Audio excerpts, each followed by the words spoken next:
Hello friends, welcome to my YouTube channel. આજે આપણે બનાવીશું ચોકો લાવા કૂકીઝ. સૌથી પહેલાં ચોકલેટનું ફિલિંગ બનાવવાનું છે. તેના માટે મેં આ 3 કેડબરી લીધી છે. તમે બીજી કોઈ પણ ચોકલેટ લઈ શકો છો. એક તપેલીમાં થોડું પાણી ભરીને તેને બોઇલ કરવાનું છે અને બોઇલ થાય ત્યારે તેના ઉપર આ ચોકલેટનો બાઉલ મૂકી દેવાનો છે. ચોકલેટને આપણે મેલ્ટ કરવાની છે. હવે 1 ચમચી પાણી નાખવાનું છે. મેં અહીં 3 મીડિયમ સાઇઝની કેડબરી લીધેલી છે અને તેની કમ્પેરમાં 1 ચમચી પાણી નાખીશ. ચોકલેટ મેલ્ટ થઈ જવા આવે ત્યારે તરત જ આપણે તેને ગેસ ઉપરથી ઉતારી લેવાનું છે.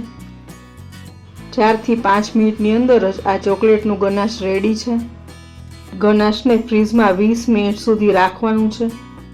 હવે આપણે કૂકીઝનો ડો બાંધીશું. તેના માટે અડધો કપ દળેલી ખાંડ લીધી છે.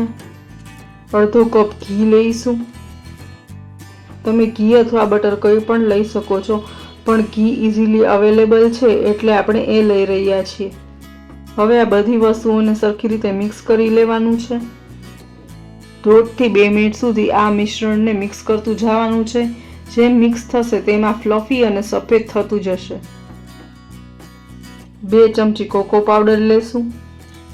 કોકો પાવડર અવેલેબલ ન હોય તો તમે મેલ્ટેડ ચોકલેટ પણ લઈ શકો છો.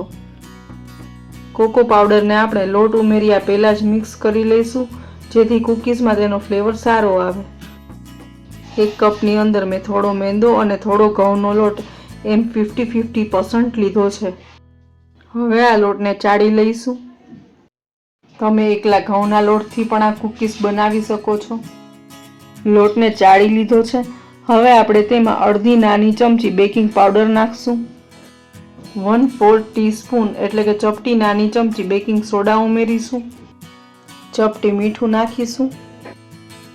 હવે આ બધી વસ્તુને હાથથી મિક્સ કરી લેવાની છે. જેમ મિશ્રણને મિક્સ કરતા જશું તેમ તેમાંથી ઘી છૂટું પડશે.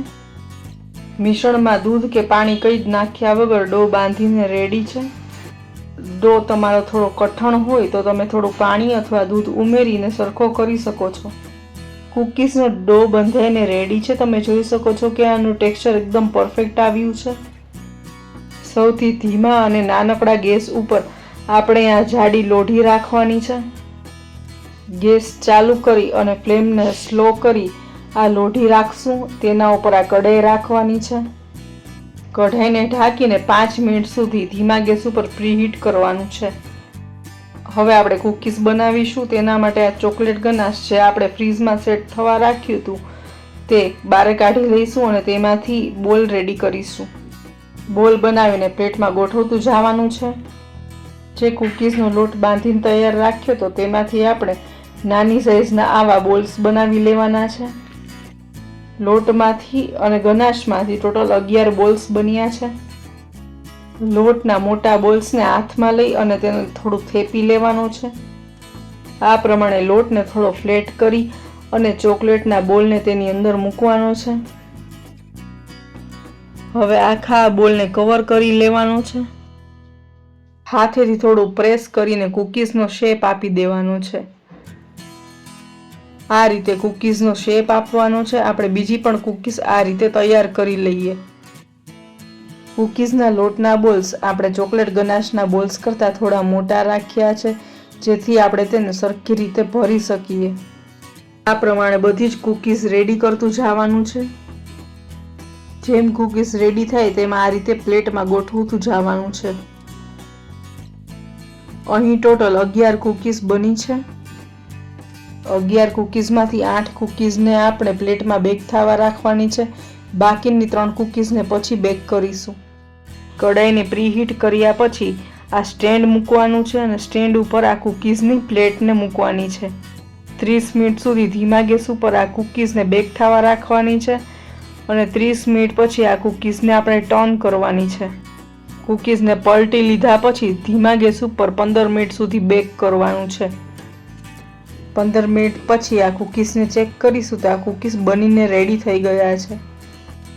નોર્મલ કૂકીઝ કરતાં આ કૂકીઝને બેક થતાં થોડી વાર લાગશે, કેમ કે આ કૂકીઝ સ્ટફિંગવાળા અને થોડા મોટા છે. ટોટલ 11 કૂકીઝ હતા તે બધા જ બનીને રેડી થઈ ગયા છે. હવે આપણે તેને પ્લેટમાં ગોઠવી લઈશું. તમે જોઈ શકો છો કે આ કૂકીઝ પરફેક્ટલી બેક થઈ ગયા છે અને ઉપરથી થોડી તિરાડ પણ પડી છે. આ 1 ચમચી મેલ્ટેડ ડાર્ક ચોકલેટ છે જેને ગાર્નિશિંગ માટે યુઝ કરવાની છે. મેલ્ટેડ ચોકલેટને આ રીતે પીંછીની મદદથી કૂકીઝ ઉપર સ્પ્રેડ કરવાનું છે. મેલ્ટેડ ચોકલેટથી કૂકીઝને કવર કરી લીધી છે. ચોકલેટથી ડેકોરેશન કરવાથી આ કૂકીઝનો ટેસ્ટ વધારે ચોકલેટી થશે. બધી જ કૂકીઝને મેલ્ટેડ ચોકલેટથી કવર કરી લીધી છે. હવે કૂકીઝ ઉપર દળેલી ખાંડથી ડેકોરેશન કરવાનું છે. તેના માટે એક ગળણી લીધી છે ને તેની અંદર દળેલી ખાંડ નાખતું જવાનું છે ને આવી રીતે સ્પ્રિંકલ કરતું જવાનું છે. ચોકલેટ અને દળેલી ખાંડનું આ ડેકોરેશન ખૂબ જ યમી લાગે છે. બધા જ કૂકીઝ રેડી છે. હવે આપણે તેને સર્વ કરી લેવાના છે. સર્વિંગ પ્લેટ ઉપર આ કૂકીઝને ગોઠવી લઈશું. તમે જોઈ શકો છો કે આ કૂકીઝ એકદમ એટ્રેક્ટિવ લાગે છે. હવે આપણે ચોકો લાવા કૂકીઝને તોડીને ચેક કરવાના છે. આ કૂકીઝ સોફ્ટ અને ક્રિસ્પી બન્યા છે. કૂકીઝને બ્રેક કર્યા તો અંદરથી આવી રીતે લિક્વિડ મેલ્ટેડ ચોકલેટ નીકળે છે. આપણા આ કૂકીઝ પરફેક્ટલી બન્યા છે અને અંદર જે ચોકલેટ ગનાશનું સ્ટફિંગ ભર્યું હતું તે પણ સરખી રીતે દેખાય છે. આ કૂકીઝને એરટાઇટ કન્ટેનરમાં 8 દિવસ સુધી બહાર અને 15 દિવસ રેફ્રિજરેટરમાં રાખવાના છે. આ રેસીપી બનાવો અને ચેનલને લાઇક, શેર અને સબસ્ક્રાઈબ કરો.